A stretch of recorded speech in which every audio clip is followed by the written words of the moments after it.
Hingga hari ke-16, banjir yang merendam Pati, Jawa Tengah belum surut total. 50 desa di 7 kecamatan masih terendam banjir.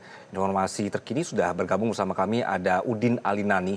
Udin, selamat sore. Bagaimana kondisi banjir Pati saat ini dan kenapa sangat sulit untuk air ini surut, Udin? Selamat sore Anggi dan selamat sore pemirsa.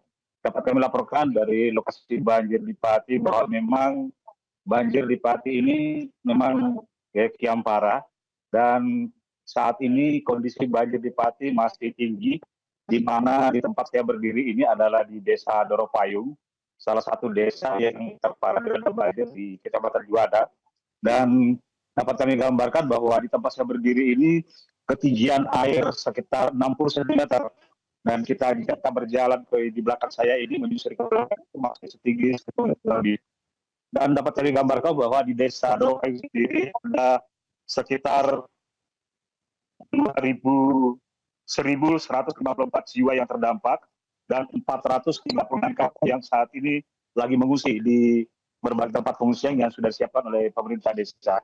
Dan dapat kami gambarkan bahwa bukan hanya di desa Doropayung yang terdampak terisolasi, namun di wilayah lain seperti di Kecamatan Jakena, di Desa Karangdowo yang saat ini masih belum bisa ditempuh oleh kendaraan roda 2 maupun roda 4. Dan saat ini warga hanya bisa beraktivitas menggunakan perahu, di mana aktivitas warga ini sudah lumpuh sehingga membuat perekonomian warga terpuruk. Dan selain itu, masih adanya 50 desa di wilayah Pati ini yang terendam banjir, yang tersebar di 7 kecamatan. Dan dapat kami gambarkan pula bahwa memang kondisi Pati yang setiap tahunnya terendam banjir, ini karena memang kontur di Pati ini adalah daerah cekungan, di mana Pati merupakan langganan banjir yang selalu menerima limpasan banjir dari segala penjuru, mulai dari Pegunungan Muria, kemudian dari Pegunungan Kendeng. Apalagi jika terjadi banjir di wilayah Muria, yang terjadi di Kudus maupun di Jepara, airnya pasti akan menuju ke Pati, ke Sungai Juwana, sehingga debit Sungai Juwana meninggi dan menggenangi permukiman warga. Andi, kembali ke studio. Udin, lalu apa langkah Pemkab Pati menyikapi banjir yang ini tidak kurang juga surut? Ya, kami tadi sempat berbincang dengan pemerintah Kabupaten Pati bahwa mereka saat ini kembali memperpanjang tanggap darurat di wilayah Kabupaten Pati sendiri, di mana karena ketinggian banjir masih tinggi, masih ada 50 desa yang terendam banjir di 7 kecamatan ini, sehingga mereka mengambil langkah untuk memperpanjang tanggap darurat sampai 6 Februari mendatang. Dan dapat kami gambarkan bahwa pemerintah Kabupaten Pati sudah mencoba membuka sejumlah dapur umum, kemudian di sejumlah kecamatan yang terdampak, dan sudah membagikan makanan siap saji ke permukiman warga yang terdampak, namun memang belum bisa merata ke seluruh korban banjir karena sangat luasnya daerah yang terdampak banjir di wilayah Kabupaten Pati sendiri.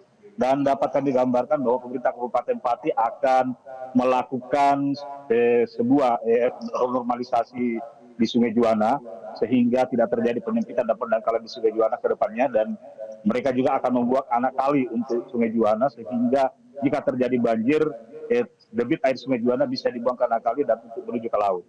Anggi, kembali ke studio. Oke. Kalau masa tanggap daruratnya diperpanjang, bagaimana dengan bantuan warga? Apakah terus akan disebarkan bantuan makanan atau juga dapur umum? Karena tadi kita melihat liputan Anda juga banyak warga yang akhirnya harus mencari kangkung dengan perahu begitu. Ya, dengan adanya perpanjangan dari tanggap darurat dari Pemkab Pati ini, Pemkab Pati tadi mengatakan bahwa mereka akan terus menyalurkan bantuan siap saji kepada masyarakat yang terdampak banjir dengan menyiapkan sejumlah dapur umum di wilayah kecamatan terdampak. Dan memang saat ini memang belum merata pembagian makanan siap saji ini karena sejumlah daerah memang sangat sulit ditembus oleh kendaraan roda 2 maupun roda 4, sehingga mereka belum mendapatkan bantuan langsung dari pemerintah, seperti yang terjadi di Desa Karangdowo sendiri. Sampai saat ini roda 2 maupun roda 4 belum bisa ditembus, sehingga hanya bisa menggunakan perahu untuk beraktivitas, sehingga warga sangat kesulitan untuk mendapatkan bantuan dari pemerintah. Pemerintah sangat sulit untuk mendapatkan bantuan ke sana. Namun pemerintah desa sudah mendirikan posko di sana dan sudah mendirikan DU sendiri, dan siap dan selalu menerima bantuan siap saji dari relawan dan disalurkan menuju ke permukiman desa, yang terdampak banjir yang bertahan di dalam warga yang bertahan di dalam desa permukiman. Anggi. Baik, Udin Alinani melaporkan dari Pati, Jawa Tengah. Terima kasih.